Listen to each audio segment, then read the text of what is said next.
വലിയ തിരിച്ചടി നേരിട്ടാലും പഠിക്കില്ല എന്നുള്ള ചില ആളുകളും ചില സംഘടനകളുമൊക്കെയുണ്ട്.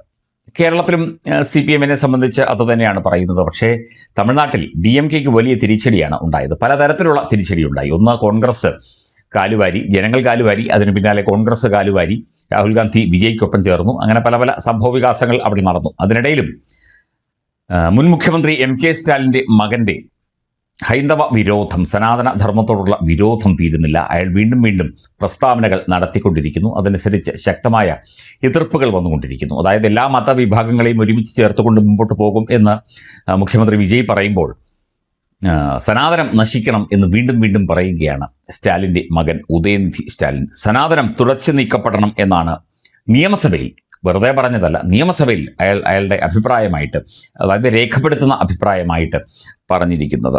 സനാതന ധർമ്മത്തിനെതിരെയാണ് വീണ്ടും അഭിപ്രായം ഉന്നയിച്ചത്. ജനങ്ങളെ തമ്മിൽ വേർതിരിക്കുന്ന സനാതനം എന്നാൽ എല്ലാവരെയും ഒരുമിപ്പിക്കുന്ന ധർമ്മമാണ് എന്നുള്ള കാര്യം അറിയാം. എന്നാലും അതങ്ങനെ പറയില്ല.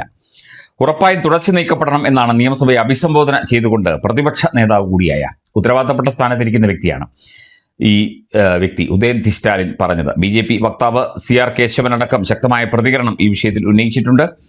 വെറുപ്പിന്റെ രാഷ്ട്രീയത്തിലാണ് അയാൾ തുഴയുന്നത്. രാഹുൽ ഗാന്ധി പവിത്രമായ ചെങ്കോലിനെ അപമാനിച്ചു. രാമക്ഷേത്രത്തിന്റെ പ്രാണപ്രതിഷ്ഠാ ചടങ്ങിൽ നിന്ന് വിട്ടുനിന്നു. കഴിഞ്ഞ 3 ലോക്സഭാ തെരഞ്ഞെടുപ്പുകളിൽ ജനം ഒഴിവാക്കിയ രാഹുൽ ഗാന്ധിയെ പോലെ ഉദയനിധി സ്റ്റാലിൻ ഒരിക്കൽ ശിക്ഷിക്കപ്പെടും എന്നാണ് BJP-യുടെ വാദം.